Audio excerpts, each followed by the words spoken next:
Put the thief beside the man she robbed. The order drew cruel laughter from every noble gathered around the late Earl of Blackwood's coffin. Beatrice Hale, the estate's gentle plus-size maid, stood with flowers still dusting her sleeves, while the missing ruby ring was held above her head like proof of guilt. She had never touched it, yet no one listened. At the steward's command, 2 footmen dragged her into the cold mortuary chamber and locked the iron door behind her. "If you love stealing from the dead," Lady Blackwood called through the bars, "you may spend the night with one." Hours passed. The candles shortened. The sheet over the Earl remained perfectly still. Then, at midnight, 3 faint knocks came from beneath it. Beatrice stopped breathing. She stepped toward the coffin and noticed that the dead man's fingers were warmer than the stone beneath him. What had they buried inside that room with her? Her hand remained suspended above his for several heartbeats. The chamber was so silent that the soft hiss of candle wax sounded like rain. Beatrice looked toward the iron door, but the narrow corridor beyond it was empty. No guard stood within sight. No servant waited to laugh at another frightened cry. She touched the Earl's fingers again. Warm. Not living warm, perhaps, but certainly not the lifeless cold she had expected after nearly 12 hours in a stone chamber. "Lord Blackwood?" she whispered. There was no answer. The late Earl lay in an open oak coffin upon a waist-high bier. His face was pale beneath the candlelight. His silver hair brushed neatly away from his brow. Someone had dressed him in his ceremonial coat, though the collar sat crooked against his neck. His left hand rested across his chest. The right lay close to the coffin wall, the hand from which the ruby signet ring had supposedly been stolen. Beatrice forced herself to breathe slowly. Panic would help neither of them. Years earlier, before she entered service, she had spent 18 months caring for her mother through a fever that left the older woman barely conscious. The village physician had taught Beatrice where to search for a weak pulse and how to distinguish shallow breathing from death. She had never imagined using that knowledge upon an Earl whom an experienced doctor had already pronounced dead. She placed 2 fingers beneath Lord Blackwood's jaw. Nothing. Then, a flutter, so faint that she nearly mistook it for the trembling in her own hand. Beatrice leaned closer. A thin medicinal odor clung to his collar, bitter and sweet at once. It was not the lavender water used to prepare his body. She had smelled something similar in the sick room 2 evenings earlier, when Dr. Silas Mercer had ordered every servant out before giving the Earl his sleeping draught. A dull scrape sounded behind her. Beatrice recoiled, striking her hip against the bier. The coffin remained still. Then the Earl's right forefinger moved against the wood. Once, twice, 3 times. This was no settling timber. "My lord, can you hear me?" His eyelids did not open, but a shallow breath escaped between his lips. Beatrice pulled the burial sheet down farther and loosened his high collar. Just behind his left ear, half concealed beneath the silver hair, she found a tiny reddish puncture. The skin around it was bruised. She touched it only lightly before withdrawing her hand. The door rattled. Beatrice spun around. A shadow crossed the corridor outside, followed by the slow glow of a lantern. She lowered the sheet over the Earl and stepped away from the coffin just as Gideon Vale, Blackwood's steward, appeared beyond the iron bars. He was a narrow man in his late 40s, always dressed in severe black, with a watch chain stretched precisely across his waistcoat. In one hand he carried the lantern. In the other, he held the missing ruby ring. Its dark red stone flashed like an open wound. "Speaking to the dead, Miss Hale?" he asked. Beatrice kept her hands folded over her apron. "I was praying for him." "How touching." Vale lifted the ring. "Perhaps you should pray for yourself. The magistrate will arrive after sunrise." "You found that in the flower bin," Beatrice said, "a place I had not entered since yesterday morning." His eyes sharpened. Only slightly, but she saw it. "You were observed leaving the kitchen shortly before the ring was discovered." "I work in the kitchen passage every day. So do 14 other servants." "You appear to have recovered your courage." Beatrice glanced at the lantern rather than the coffin. "I have nothing to confess." Vale stepped closer to the bars. "A sensible woman would understand how matters stand. The ring was found where you work. 3 guests heard you arguing with Lord Blackwood yesterday, and you were the last servant seen carrying his evening tray. I did not argue with him. He asked whether anyone had entered the library while he slept." For the first time, Vale's expression changed. His fingers tightened around the lantern handle. "What else did he ask you?" The question came too quickly. Beatrice lowered her eyes, pretending shame. "Nothing I understood." Vale watched her in silence. From the coffin came no sound, but Beatrice could feel the terrible possibility of another knock waiting in the darkness. At last, the steward smiled. By tomorrow evening, your understanding will no longer matter. He turned away. Mr. Vale, Beatrice called softly. He paused. If I stole the ring from Lord Blackwood's hand, why was there flower beneath the stone, but none inside its engraved setting? Vale looked down at the ring. It was the smallest inconsistency, one Beatrice had noticed while Lady Blackwood waved it before the mourners. If the ring had truly fallen into the flower bin, white dust should have filled every carved groove. Instead, flour had been pressed carelessly onto its outer surface. The steward closed his fist around it. Enjoy your final night beneath this roof. His footsteps receded. The lantern glow vanished. Beatrice waited until the corridor became dark again before rushing back to the coffin. Lord Blackwood's breathing had grown shallower. She rubbed his hands, loosened his coat, and turned his head carefully to keep his airway clear. My lord, you must wake. His lips moved. Beatrice bent until her ear hovered above them. Not dead. I know. His eyelids fluttered. Terror appeared beneath them, even before they opened. The will, he breathed. What about your will? His fingers closed weakly around her wrist. They took. A key turned inside the iron lock. Beatrice pulled free, lowered the sheet over him, and stood between the coffin and the door as it began to open. The iron door opened only a few inches, and a thin boy in a footman's coat slipped through carrying a chipped cup of water and a folded wool blanket. Beatrice recognized Noah Reed, the youngest servant at Blackwood House. He was 17, undersized from years of poor meals, and so nervous around nobles that he often stammered when asked his own name. He closed the door carefully behind him but did not lock it. Mrs. Finch sent the blanket, he whispered. She said the stones become cruel before morning. His gaze moved toward the coffin. Mr. Vale ordered that no one give you food. Beatrice had spent the last of her wages 2 weeks earlier, paying the physician who treated Noah's little sister after the child developed a dangerous cough. She had told no one, and until now Noah had never found a way to thank her. I don't need food, Beatrice said.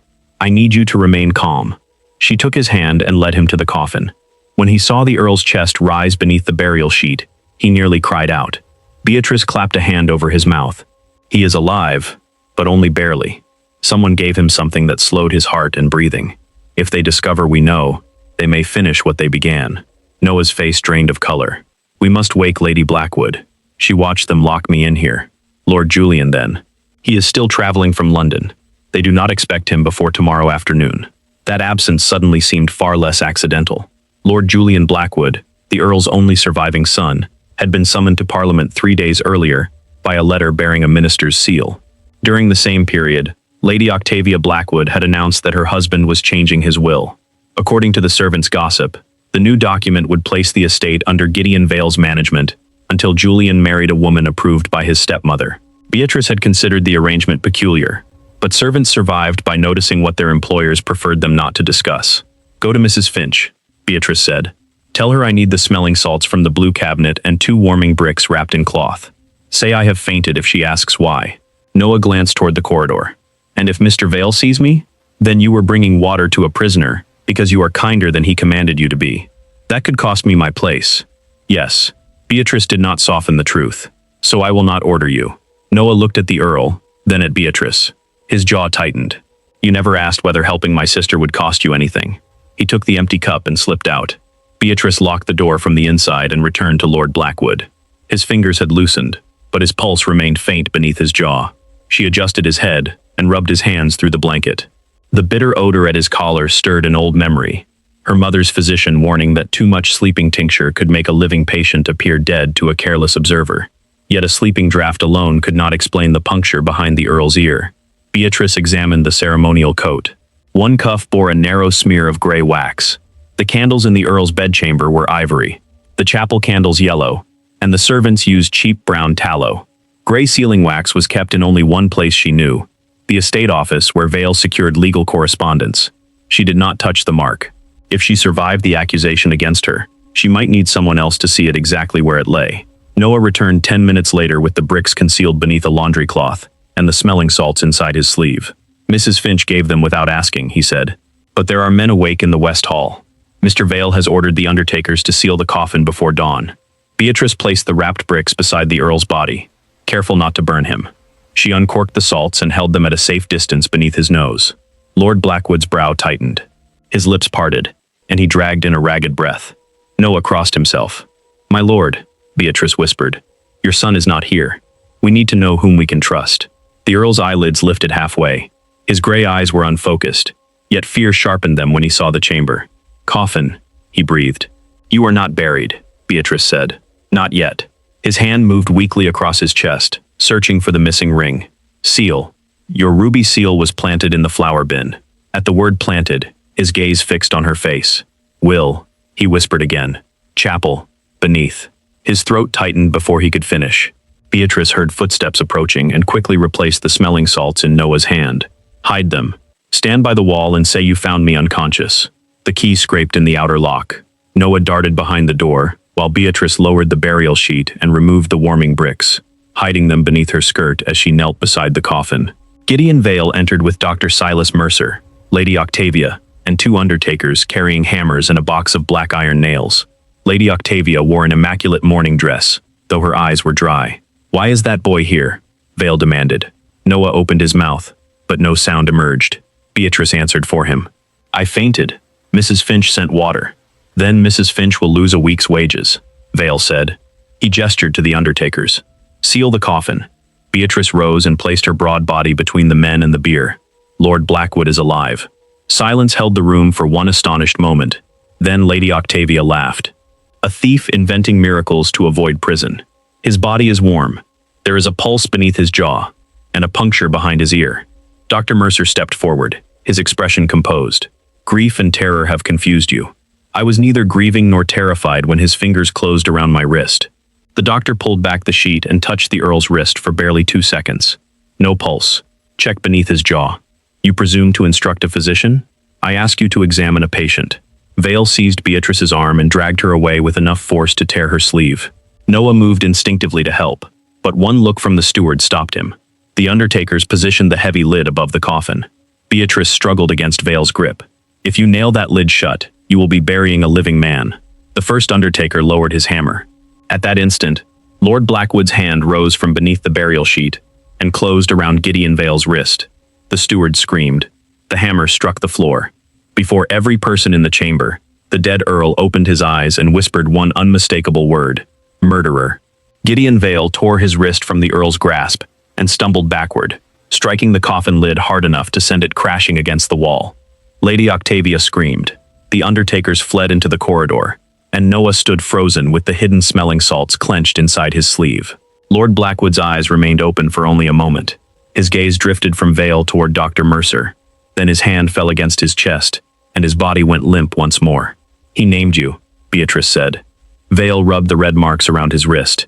"He was delirious. He held your arm and called you a murderer." He reached toward the nearest person, Dr. Mercer replied. The physician moved quickly to the coffin, but Beatrice stepped in front of him. "You declared him dead once already. You will not touch him again without another physician present." Dr. Mercer's face hardened. "Stand aside. Send for Dr. Wycliffe from the village." "That drunken country fool? He kept my mother alive through a winter fever. More importantly, he did not sign Lord Blackwood's death certificate." Lady Octavia recovered enough to point toward the door. "Remove her." Vale seized Beatrice's torn sleeve, but this time Noah caught his arm. It was a small act, almost foolish in its courage, yet it forced the steward to release her. "She saved him," Noah said, his voice shaking. "I saw him breathe before any of you came." Vale stared at the young footman. "You entered this chamber against my order?" "Mrs. Finch sent me." "Mrs. Finch sent a blanket. She did not send smelling salts." Noah's expression betrayed him. Dr. Mercer pulled the small bottle from his sleeve and examined it. "This explains the Earl's convulsion. An untrained servant exposed a dangerously weakened man to a stimulant. It explains why he woke," Beatrice answered, "and why you failed to notice he was alive." Lady Octavia ordered the undertakers to carry her husband back to his bedchamber. Beatrice watched Dr. Mercer supervise the move, making certain the Earl remained in view until 4 footmen lifted him from the coffin. Vale attempted to dismiss Noah, but Beatrice insisted he remain among witnesses. The disturbance had awakened half the household. Servants crowded the corridor while mourning guests emerged from their rooms in nightclothes and robes. For once, the truth could not be confined behind an iron door. Lord Blackwood had moved. He had spoken. Too many people had seen it. Yet by the time they reached the Great Hall, Vale had already begun reshaping what those witnesses believed. He announced that Beatrice had secretly administered an unknown substance to the Earl after stealing his ring. According to his account, her reckless treatment had caused a final muscular spasm that frightened grieving observers into believing the dead man had revived. Dr. Mercer supported him, claiming the whispered word could have been nothing more than air escaping from the lungs. "Then why are you returning him to his bed instead of sealing his coffin?" Beatrice asked before everyone. No one answered. Vale ordered 2 senior footmen to lock her in the linen room while the estate was searched. Noah tried to follow, but Lady Octavia struck him across the face and dismissed him without wages or reference. The blow split his lip. Beatrice stopped resisting long enough to pull a clean handkerchief from her apron and press it into his hand. "Go to Mrs. Finch," she whispered. "Do not leave the grounds until daylight. I won't abandon you. Then do as I ask." Her calmness steadied him more effectively than any command. He nodded before the footman pushed him away. Beatrice was taken through the servants' passage as dawn began whitening the narrow windows. The linen room had no fireplace and only one high window. They locked her inside without food. From beyond the door, she heard Vale ordering every servant's trunk and mattress searched. He sounded confident, not like a man improvising after an unexpected disaster. That frightened her more than his threats. Nearly an hour passed before the door opened. Vale entered with Lady Octavia, Dr. Mercer, and Magistrate Harland, a broad-faced local official who owed much of his position to the Blackwood family. Mrs. Finch followed them, carrying a wooden box with both hands. Her usually stern face was gray with distress. "This was found beneath Miss Hale's mattress," Vale said. The magistrate opened the box. Inside lay a small glass vial, a hollow silver needle, and a folded apothecary's paper bearing Beatrice's name. "I have never seen those things," she said. Dr. Mercer removed the vial stopper and sniffed it. A concentrated sleeping tincture, enough to slow an elderly man's breathing until it could scarcely be detected. "Could it also confuse his mind?" Vale asked. "Certainly. Then his accusation has no value." Beatrice looked at Mrs. Finch. "Who found the box?" The housekeeper swallowed. "Mr. Vale instructed Mary Cobb to lift your mattress. I was present when she did." "Was the room left unwatched before the search?" "For perhaps 10 minutes while we were summoned to the hall," Vale interrupted. "The testimony of servants will not rescue you from physical evidence." He handed the apothecary's paper to Magistrate Harland. Beatrice read it upside down as the man unfolded it. Her name had been written neatly across the top, followed by an order for sleeping tincture dated 3 days earlier. The signature resembled hers, but whoever forged it had made the capital B with 2 separate loops. Beatrice formed hers in one continuous stroke, a habit taught by her father. She did not reveal the difference. Not yet. Instead, she studied the cord tied around the vial. It was knotted in the same compact double-turn Vale used to bind bundles of estate receipts. At the cord's end clung a flake of gray sealing wax, the exact shade she had noticed on the Earl's ceremonial cuff. "You stole the ring to obtain Lord Blackwood's seal," Vale continued. "You purchased the drug, entered his bedchamber with his evening tray, and attempted to revive him only after realizing you would be imprisoned for theft. The accusation was constructed too carefully to have been created that morning. Why would I drug him and then prevent his burial?" Beatrice asked. "Because your plan failed." Lady Octavia stepped forward and ripped the white cap from Beatrice's hair. "You are dismissed from Blackwood House. Your accumulated wages will be retained against what you stole, and the magistrate will take you to the village jail." Mrs. Finch's eyes filled with tears, but she did not speak.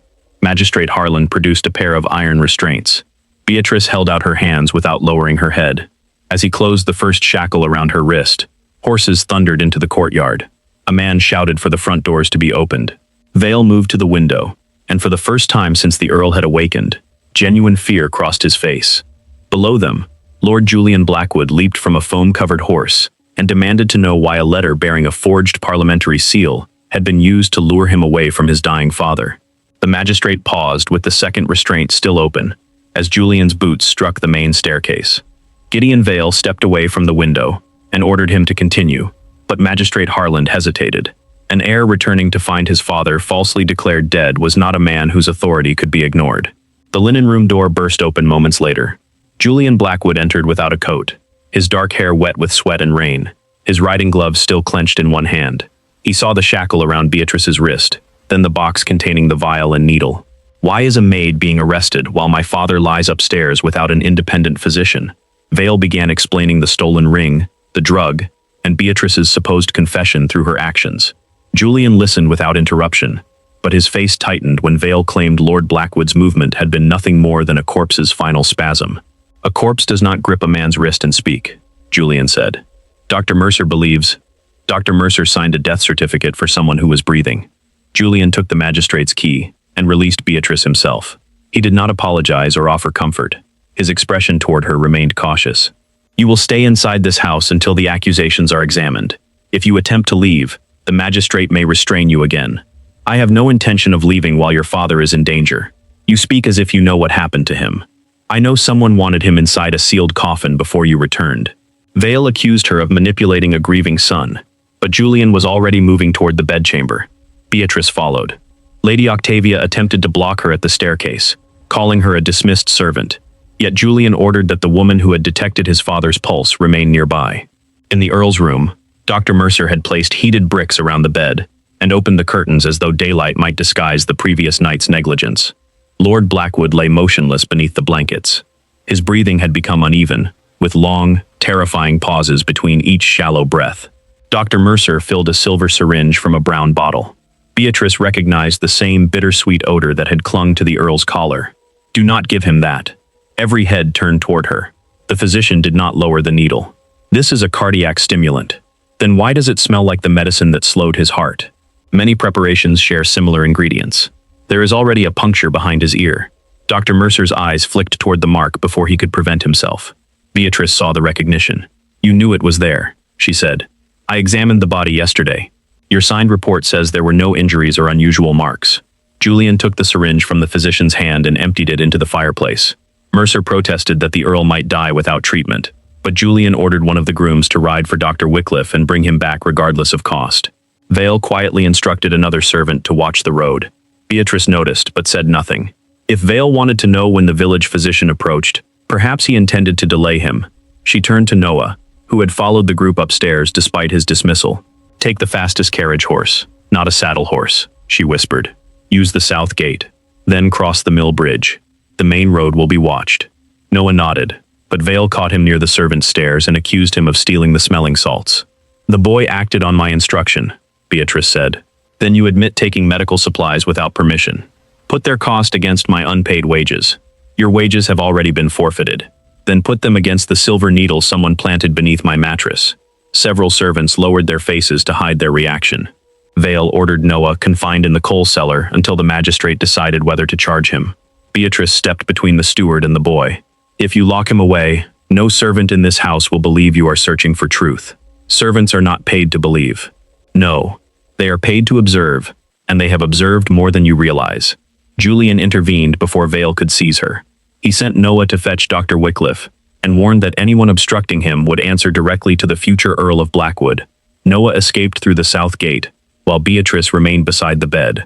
For the next hour, she watched Lord Blackwood's breathing, kept his head turned, and refused every cup, draught, or powder Dr. Mercer attempted to administer. When the Earl began shivering violently, Beatrice realized the heated bricks had been placed too far from his body to help him. She repositioned them, wrapped his hands, and instructed a maid to bring warmed cloths. Dr. Mercer mocked her village nursing, yet when Lord Blackwood's breathing steadied, the physician announced to the waiting guests that his own warming treatment had produced improvement. Lady Octavia praised his skill. Vale added that even an ignorant kitchen maid could imitate instructions after hearing a doctor give them. Beatrice could have challenged the lie before everyone, but she saw Mrs. Finch standing in the doorway with fear in her eyes. Vale had already threatened one innocent servant. Publicly humiliating him now would only give him another target. Beatrice held her tongue and concentrated on the Earl. Shortly before noon, Noah returned with Dr. Wycliffe, an elderly man whose worn coat smelled of rain and horses. Vale tried to lead him first to the planted vial, but Beatrice insisted that he examine the patient before hearing anyone's theory. Dr. Wycliffe studied the puncture, listened to the Earl's heart, and examined his pupils. Then he smelled the residue on the discarded syringe Julian had retrieved from the hearth. "This would not stimulate his heart," he said. "In his present condition, another dose might have stopped it." Mercer accused him of professional jealousy. Wycliffe ignored him and asked what the Earl had consumed before collapsing. The evening tray had contained lamb broth, bread, and watered wine. Beatrice remembered collecting it outside the bedchamber. The bowl and cup had already been washed. but the silver spoon had been missing when she returned the tray to the kitchen. Vale had blamed her carelessness and deducted its value from her wages. "The spoon," she said. "Find the spoon that disappeared from his last meal."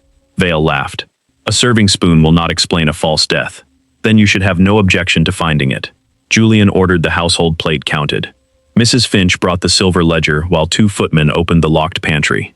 Every spoon was present, except the one assigned to Lord Blackwood's tray. Vale suggested Beatrice had stolen it along with the ring. Dr. Wycliffe asked why a maid planning theft would take an ordinary spoon, but leave gold candlesticks beside an unconscious man. Julian looked at Beatrice differently then, not with trust, but with the beginning of respect. As the search spread through the house, Lady Octavia drew him aside and claimed she had been the first to question Mercer's medicine. By luncheon, the guests were repeating that her vigilance had saved her husband. Beatrice was sent back to the kitchen and ordered to scrub pans under guard, as though discovering a living man inside his coffin had changed nothing about her position. She obeyed, because the kitchen passage allowed her to watch every tray carried upstairs. Near sunset, a scullery girl emptied ashes from the estate office fireplace. Something metallic struck the bottom of her bucket. Beatrice reached into the cooled ash and withdrew the missing silver spoon. Its bowl was blackened, but a crust of dried brown residue remained beneath the handle. Around that handle had been tied a short piece of violet cord, secured with Gideon Vale's unmistakable double-turn knot. Beatrice did not untie the violet cord. She wrapped the spoon in a clean kitchen cloth and asked the scullery girl, Alice Bell, to accompany her as a witness. Alice was only 15 and terrified of Vale, but she had seen the object fall from the estate office ashes and agreed to tell Julian exactly what had happened. They had reached the servants' staircase when Vale appeared at the landing above them. His eyes went directly to the cloth in Beatrice's hands. "What have you taken now?" "Nothing that belongs to me." Beatrice attempted to pass, but he blocked the stairs. Julian came down from the upper floor before Vale could seize the bundle. Beatrice handed it to him and explained where the spoon had been found. Alice confirmed every word, although her voice became nearly inaudible under the steward's stare. Julian unfolded the cloth. The missing spoon lay inside, blackened by fire, its handle still bound with violet cord. "That is the knot Mr. Vale uses on estate papers," Beatrice said. "And the same gray wax was attached to the vial planted beneath my mattress." Vale examined the spoon without touching it. "An impressive arrangement." "Arrangement? You discovered evidence that points precisely where you wanted it to point. Evidence found by a girl who works under your instruction, in ashes you knew came from my office. Alice does not work under my instruction, but she admires you. Half the servants do, because you buy their loyalty with favors and borrowed money." Beatrice saw Alice shrink. Vale had found the simplest way to weaken honest testimony, make kindness appear corrupt. Dr. Wycliffe arrived and advised Julian to preserve the residue for examination by an apothecary, but Dr. Mercer entered behind him and immediately claimed the brown crust smelled identical to the sleeping tincture found in Beatrice's room. "Then someone used the same drug on Lord Blackwood and planted the remainder beneath my mattress," Beatrice said. "Or you used it and burned the spoon afterward," Lady Octavia replied as she descended the stairs. "You were responsible for washing his tray. No one would question seeing you carry dirty silver through the house. The spoon was burned in Mr. Vale's fireplace. The office is cleaned by servants, but sealed estate bundles are tied by the steward." Vale lifted the violet cord. "Cord can be stolen." He glanced at Alice. "Just as ashes can be moved and frightened girls can be taught what to say." Alice began to cry. When Julian asked whether anyone had entered the estate office that afternoon, she remembered seeing the door open, but could not identify who had gone inside. Her uncertainty was enough. Vale ordered her dismissed from the room and threatened to send her widowed mother a bill for every dish Alice had broken during her employment. Beatrice protested, but the girl fled before she could be forced to choose between truth and her family's survival. A formal inquiry was convened in the Great Hall before sunset. Magistrate Harland arranged the ring, the vial, the silver needle, the forged apothecary's order, and the burned spoon across a long table. Vale summoned servants one by one. Mary Cobb testified that she had found the wooden box beneath Beatrice's mattress. A kitchen maid confirmed that Beatrice had carried the Earl's final tray. A footman admitted hearing Beatrice tell Lord Blackwood that someone had entered his library, though the conversation was transformed into an argument under Vale's questioning. Mrs. Finch knew the accusations were false, yet when asked whether Beatrice could have entered the estate office, she answered that every maid occasionally cleaned there. Even Noah's testimony was weakened. He insisted that Beatrice had saved the Earl, but Vale made him admit that she had instructed him to take smelling salts without permission, and use an unguarded route to fetch Dr. Wycliffe. She taught you to evade authority, Vale said. She taught me to help a dying man. A dying man she had poisoned. Noah lunged toward him. 2 footmen restrained the boy, allowing Vale to present his anger, as further proof that Beatrice had manipulated younger servants. Julian stood beside the fireplace throughout the inquiry, listening with his arms crossed. Several times Beatrice saw doubt in his face, but every physical object appeared to condemn her. When she asked to demonstrate that the signature on the apothecary's order was forged, Magistrate Harland refused. A handwriting difference can be invented after the fact. Then send someone to the apothecary and ask who collected the tincture. Mr. Vale has already sent a man. One of Mr. Vale's men?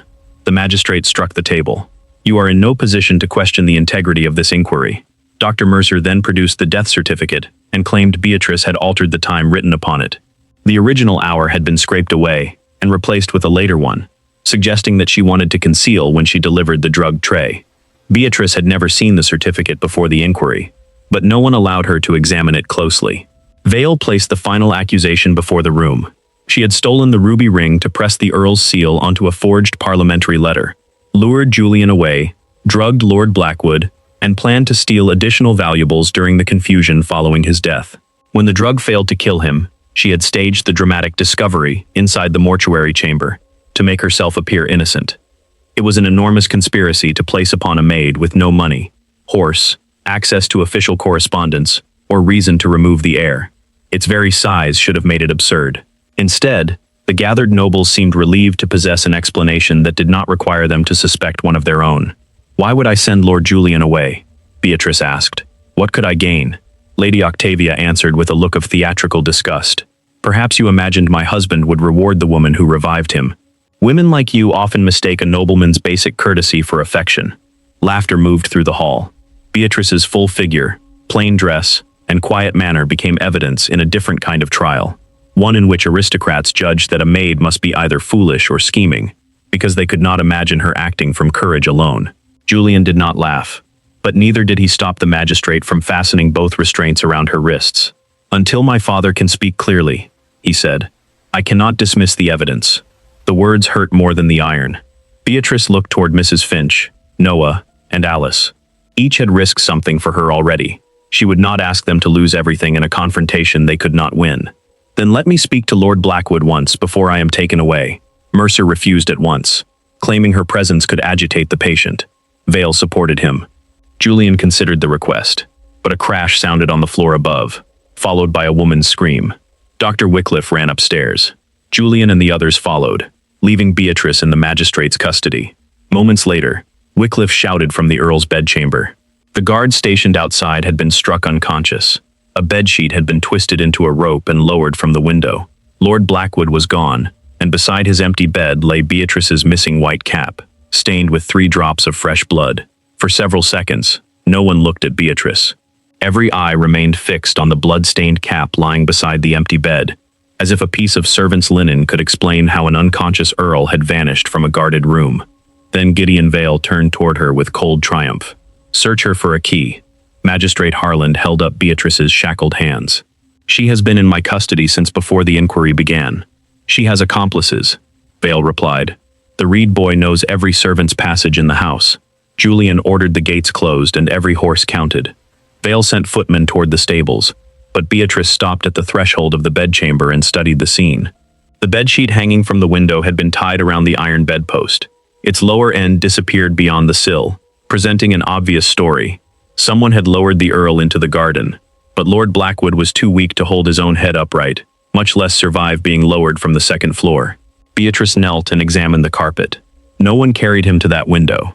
Vale gave an impatient laugh. And the sheet. A performance. She pointed toward the pale dust along the window ledge. The chambermaids cleaned this room 3 days ago, before the household entered mourning. If a rope carrying a man's weight had dragged across the sill, the dust would be disturbed, and the sheet would show marks from the stone. Neither has happened. Julian touched the ledge and found the dust unbroken beneath the hanging cloth. Beatrice turned toward the adjoining dressing room. A narrow runner carpet led from the bedside to its door. Near the edge, its fringe had been folded beneath itself. Someone carrying a heavy burden had caught a boot there and dragged the carpet several inches. They took him through the dressing room and down the back stairs, she said. Dr. Wycliffe examined the blood on the cap. This is fresh, though there is too little to suggest a serious wound. Lady Octavia pressed a hand to her throat. She left that cap as a signal to her accomplice. Beatrice looked directly at her. You tore it from my head in the linen room. Mrs. Finch confirmed it before fear could silence her. Magistrate Harland also remembered seeing the cap on the floor after Lady Octavia dismissed Beatrice. Anyone might have picked it up, Octavia said quickly. Yes, Beatrice replied, but I could not. I was restrained and taken directly to the Great Hall. The cap no longer proved Beatrice's guilt. It proved that whoever staged the abduction had access to the linen room after her arrest. Vale immediately shifted the accusation. He claimed Noah must have retrieved it, but when Julian called for the boy, no one could find him. His coat remained on its peg, and the stable master reported that the black landau and 2 bay horses were missing. Vale declared that Noah had fled with the Earl. Beatrice knew the boy could drive, yet he would never abduct the man she had risked everything to save. Someone has taken Noah too, she said. Or he has exposed himself as your accomplice. Vale approached until only the magistrate stood between them. You instructed him to use the south gate. You taught him how to avoid the main road. Now the Earl disappears by a servant's route, and the boy vanishes with a carriage. The chain sounded convincing because Vale had built it from Beatrice's own acts of protection. Julian ordered riders dispatched in every direction. The stable master discovered that the missing landau's departure had not been recorded, and both gatekeepers swore no carriage had passed them. Beatrice asked whether the old timber gate behind the chapel had been checked. Vale claimed it had been sealed for years, but Mrs. Finch remembered sending laborers to clear that path a week earlier, under orders bearing the steward's signature. Vale said the work had been preparation for the funeral procession. The explanation carried a terrible logic. The same route intended to carry the Earl's coffin could now conceal his abduction. Julian demanded the key to the chapel gate. Vale reached for his ring of household keys, then announced that one was missing. No doubt stolen by the same woman who took Lord Blackwood's seal. Beatrice ignored him. Her thoughts returned to the mortuary chamber. The Earl had whispered 2 unfinished fragments, the will and chapel, beneath. At first, she had believed he was naming the place where a document had been hidden. Now she understood that his abductors might believe the same thing. They did not take him merely to kill him, she said. They need him to reveal something. Julian's face changed. The will. Vale insisted that a valid new will already existed inside the estate safe. At Julian's order, the safe was opened before the magistrate. A document dated 5 days earlier left Lady Octavia a lifetime interest in Blackwood House, and appointed Vale sole executor of the estate. It also empowered him to sell farmland to settle private debts, though Lord Blackwood had never previously admitted owing any. The signature appeared genuine, and the page bore the impression of the missing ruby seal. If the Earl died before denying it, Vale would control every tenant's lease, every servant's employment, and thousands of acres of Blackwood land. The crisis reached far beyond one imprisoned maid. Entire villages could be sold to the creditors Vale claimed existed. My father would never sign this, Julian said. Then find him alive, Beatrice answered. Julian ordered the magistrate to remove her restraints. Harland objected, but Julian reminded him that Beatrice had been visibly imprisoned when the abduction occurred, and had just disproved the false window escape. She remains accused, Julian said, but she knows this house better than any noble standing in it. Beatrice did not thank him. She led them through the dressing room, down the narrow servants' stairs, and into a passage beside the old pantry. At the bottom, she found a fresh scrape on the wall at shoulder height, where the brass fitting of a carrying chair had struck the plaster. The household owned 3 such chairs. 2 remained in storage. The third, normally used to carry the elderly Earl between rooms during attacks of weakness, was gone. A trail of damp wheel marks began outside the service door, and crossed the kitchen garden toward the chapel. Rain had softened the ground enough to preserve them. Julian, Dr. Wycliffe, the magistrate, and 4 armed grooms followed Beatrice across the estate, while Vale and Lady Octavia came behind. At the chapel gate, the old lock hung open without damage. Inside, the air smelled of wet stone and extinguished candles. The altar had been pushed aside, exposing a rectangular cavity beneath the floor. It was empty, except for torn gray wax and a strip of parchment. From behind the choir screen came a muffled groan. They found Noah bound and bleeding from a cut above his eye. Beatrice knelt beside him while Julian cut the ropes. They took Lord Blackwood, Noah whispered. Who? Beatrice asked. Noah struggled to focus. I couldn't see their faces. They wore undertaker's coats. His fingers closed desperately around her sleeve. They found the old will, but when they opened it, Mr. Vale's name wasn't the only name written inside. Noah's strength failed before he could explain. Dr. Wycliffe examined the wound above his eye and ordered him carried back to the house, but Noah clung to Beatrice's sleeve. The paper had writing across the cover, he whispered. I saw Mr. Vale's name. Beneath it was another, Silas Mercer. Beatrice looked around the chapel. Dr. Mercer had not joined the search. Julian sent 2 grooms to find him while Dr. Wycliffe helped Noah stand. Near the open cavity beneath the altar, Beatrice found an impression in the damp dust where a document case had rested for years. The torn strip of parchment bore only the final letters of one sentence. Delivered to my son in the event of my unnatural death. Whatever had been hidden there was more than an ordinary will. Lord Blackwood had anticipated danger and concealed a record of it. The kidnappers had found the case, but they still needed the Earl, perhaps because the document was written in code, lacked a signature, or referred to evidence stored elsewhere. Outside the chapel, the black landau's tracks crossed the old timber gate and turned north. Rain had softened the road, but dozens of wagon ruts overlapped beyond the estate boundary. Julian ordered the riders to divide and search every road.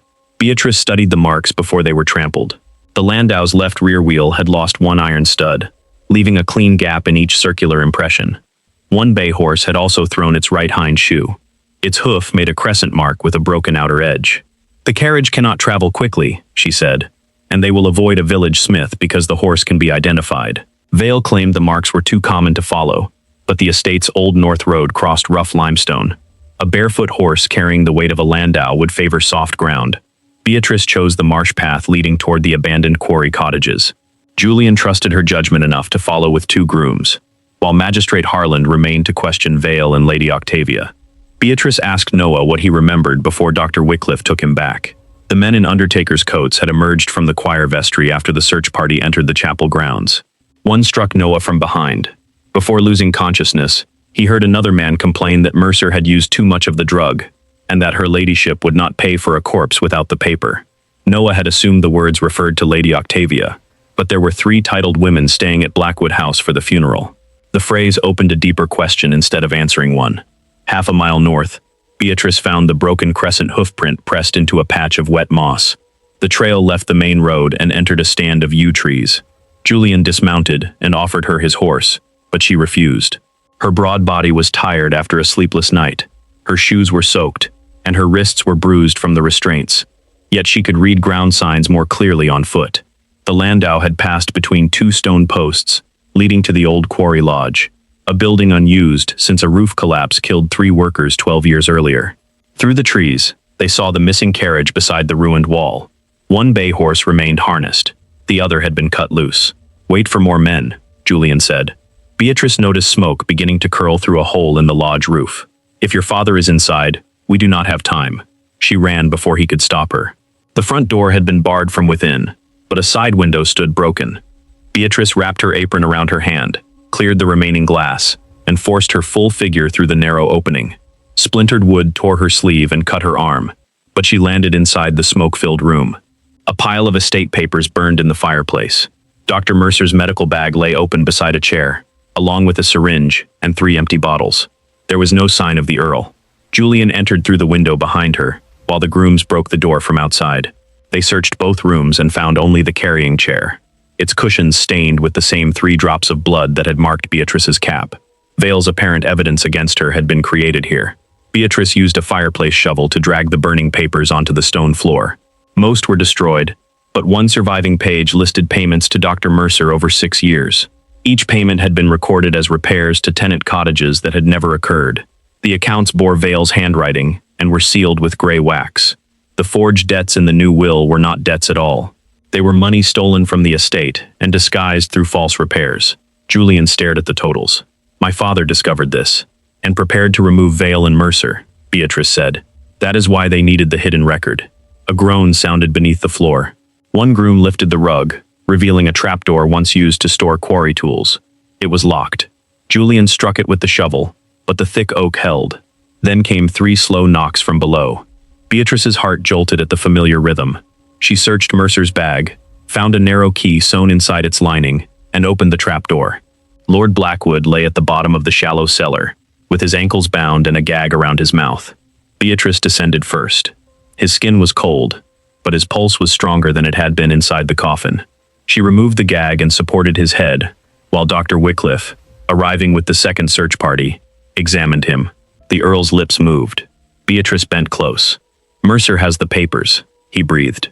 "Where did he go?" His eyes shifted toward the rear wall. A second door stood open behind a hanging tarp, revealing a path into the quarry. Julian sent the grooms after him, but the physician had taken the loose horse and already disappeared. Lord Blackwood gripped Beatrice's hand. "The false will," he whispered. "Vale wrote it, but he did not command them. Who did?" The Earl's gaze found his son, and grief entered his face. "The woman who married me knew the seal was false." Before he could say Lady Octavia's name, a gunshot cracked from outside.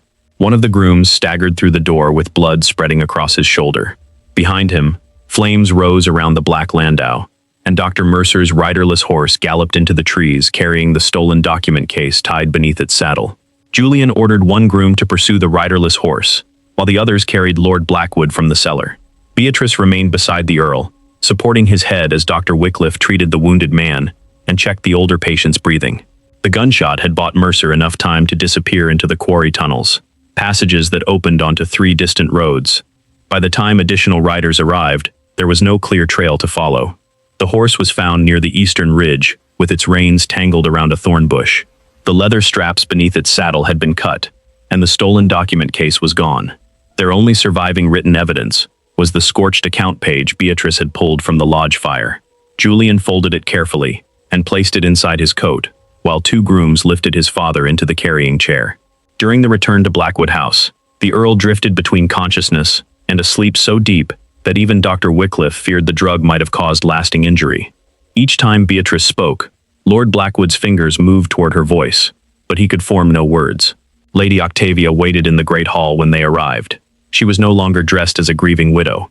She wore dark blue silk, the ruby signet ring on a chain around her neck, and beside her stood a county solicitor, 3 armed constables, and Dr. Silas Mercer. Mercer's coat was torn, and a blood-stained bandage wrapped his left arm. He claimed that masked men had forced him to assist in the Earl's abduction, taken his medical bag, and abandoned him near the quarry after he resisted. Vale supported every word.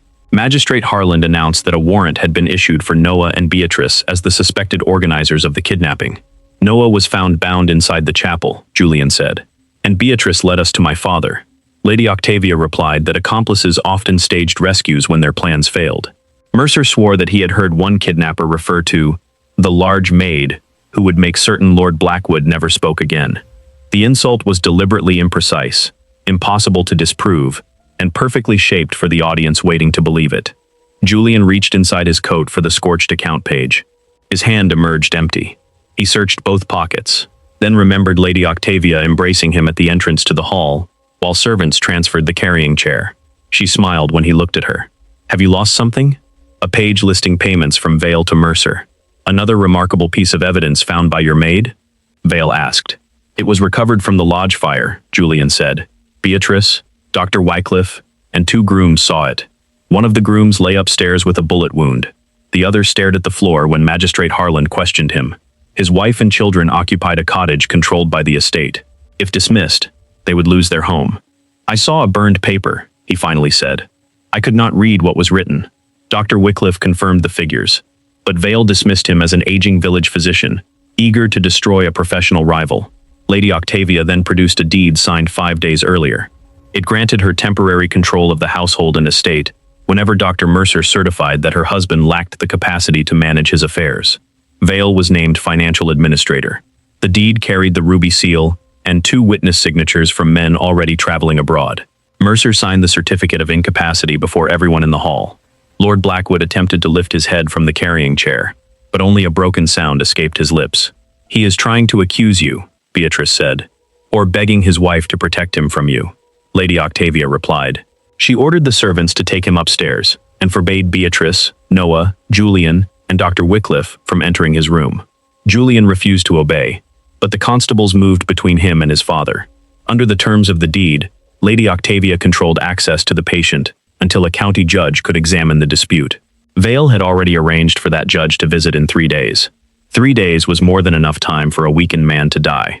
Beatrice asked Magistrate Harland to examine the false signature on the apothecary's order, the gray wax on the vial, the forged parliamentary seal, and the burned spoon. He announced that all physical evidence had been removed from the inquiry table during the abduction. The ring, vial, needle, spoon, forged order, and altered death certificate had disappeared together. Vale claimed Beatrice's accomplice must have stolen them. Every clue she had gathered had either vanished, burned, or been transformed into evidence against her. Lady Octavia dismissed Mrs. Finch, Alice, and Noah from service without wages or housing. She warned the remaining servants that anyone repeating Beatrice's accusations would suffer the same fate. Fear closed every mouth in the hall. Julian tried to prevent the arrest, but Magistrate Harland reminded him that his name appeared on no current management deed. If he interfered physically, he too would be detained. Beatrice refused to let Noah sacrifice himself again. "Take care of Mrs. Finch and Alice," she told him. "That is how you help me now." The constables shackled her and marched her past the nobles who had laughed beside the coffin. Lady Octavia ordered them to place her in the old wine cellar until a prison wagon arrived at dawn. Underground, in darkness broken only by a barred lantern, Beatrice finally allowed exhaustion to reach her. Her arm throbbed from the cut at the quarry window. Her wages were gone, her name was ruined, and the Earl lay helpless in the hands of the woman he had tried to expose. For several minutes, Beatrice pressed her forehead against the cold wall and wondered whether kindness had merely given her enemies more people to threaten. Then she remembered Mercer's medical bag. The key to the quarry trapdoor had been sewn inside its lining.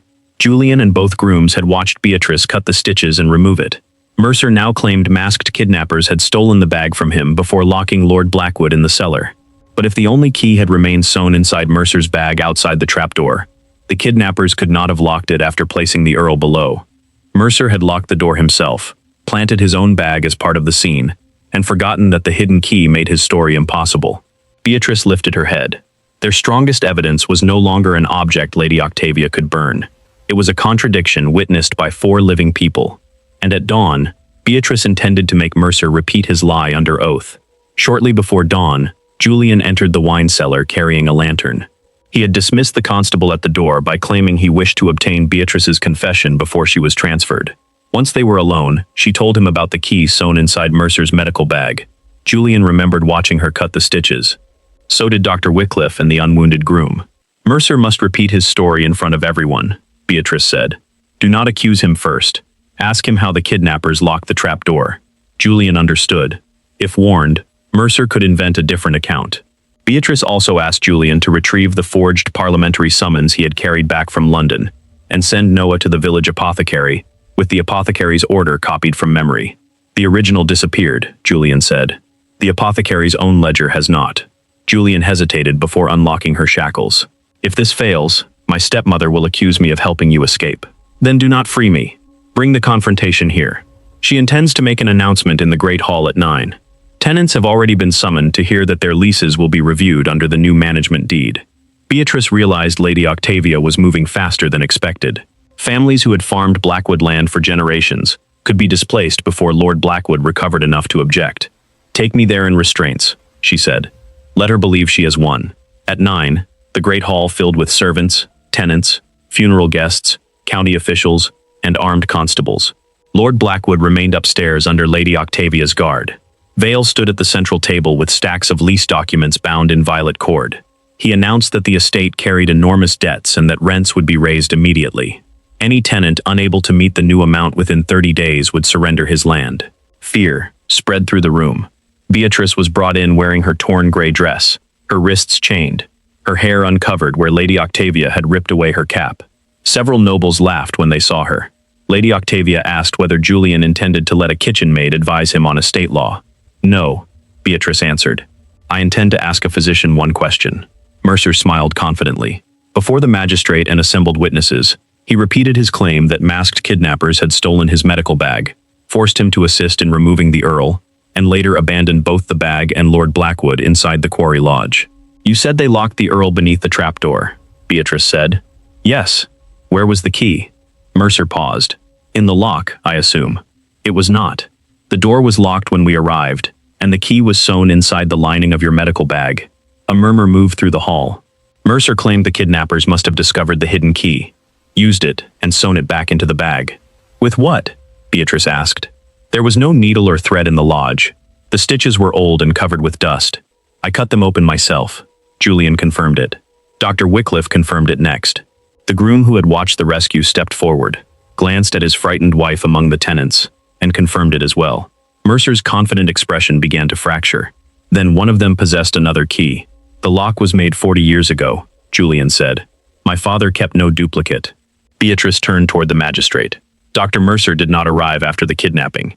He locked Lord Blackwood beneath the floor, left his medical bag to support his false story, and expected the Earl to die before anyone found him.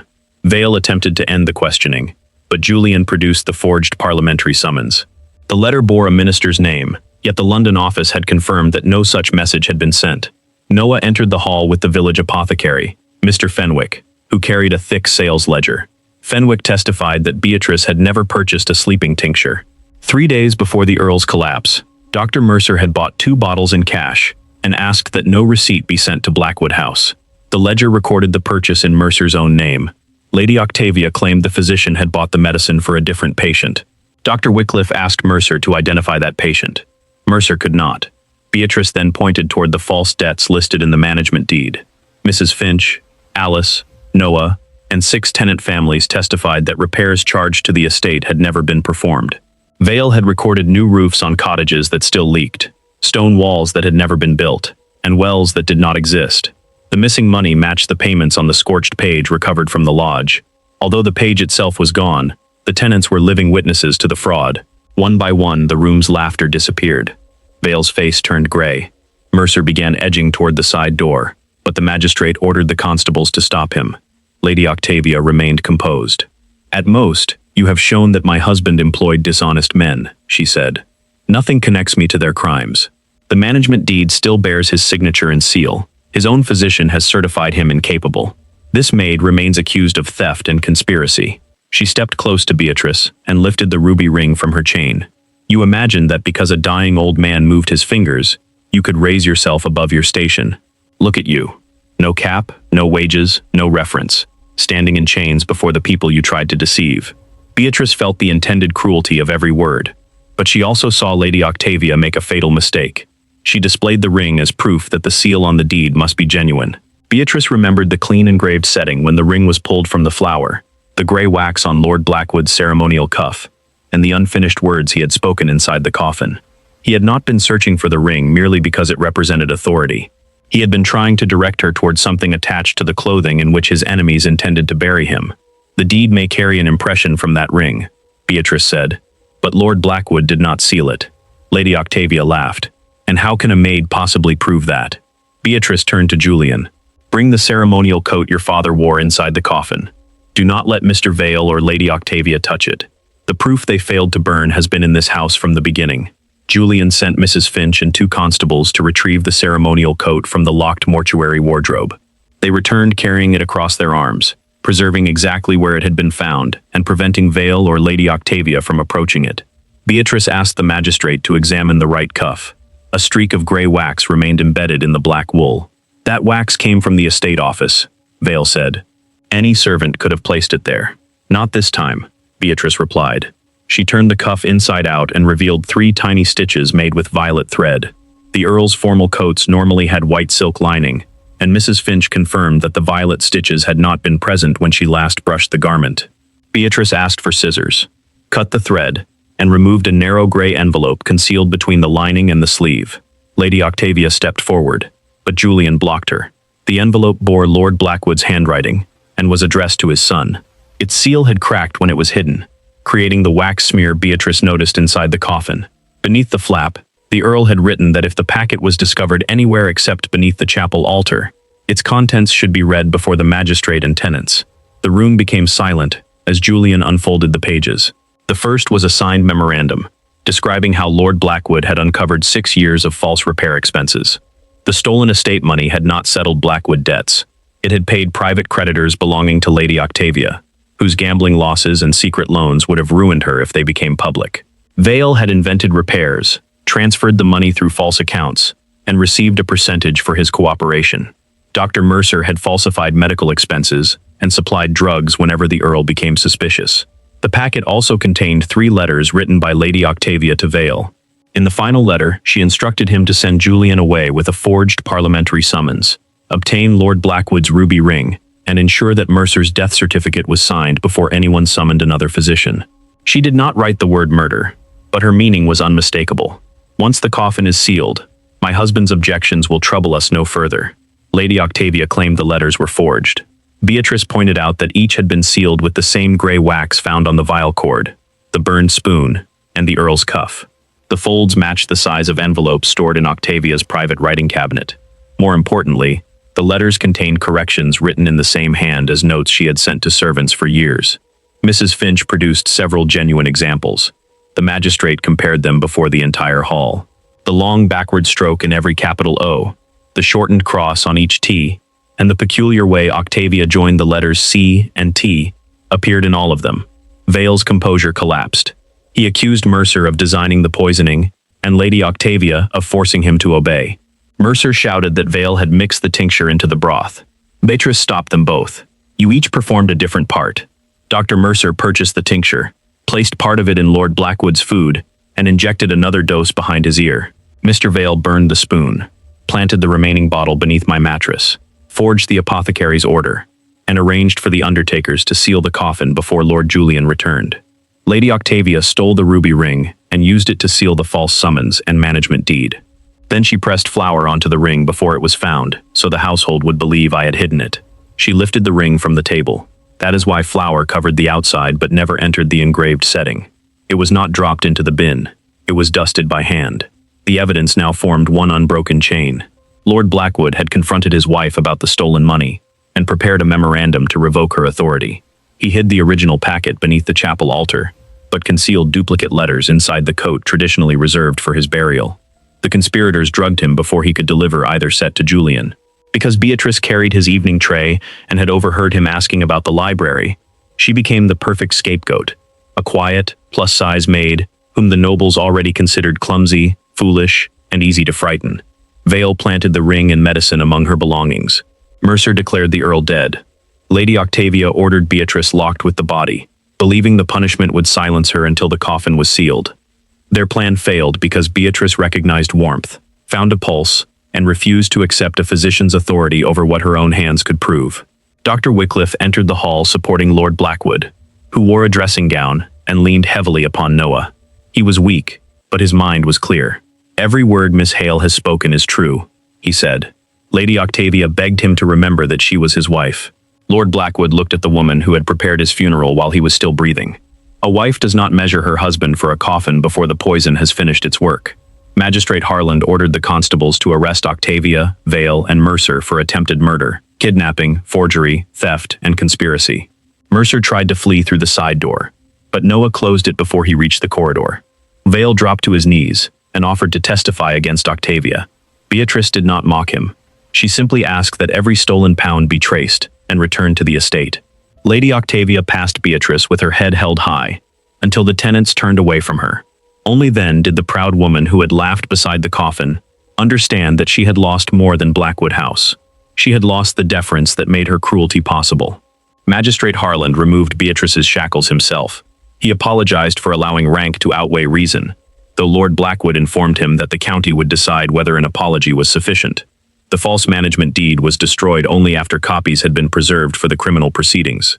Every threatened lease was restored. Mrs. Finch, Alice, and Noah received their positions, unpaid wages, and written guarantees that no steward could remove their families from estate housing without a fair hearing. Vale's false accounts funded repairs to the cottages he had pretended to improve. Dr. Mercer lost his license before standing trial.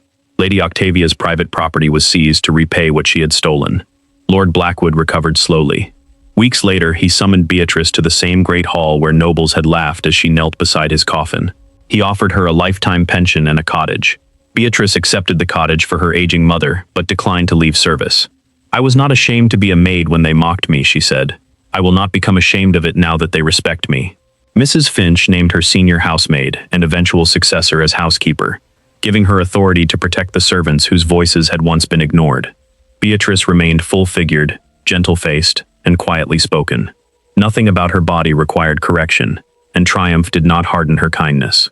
On the first evening, Lord Blackwood was strong enough to walk downstairs. He paused beside her and tapped 3 times upon the dining table. The servants fell silent, remembering the sound from the coffin. Then the Earl smiled. 3 knocks saved my life.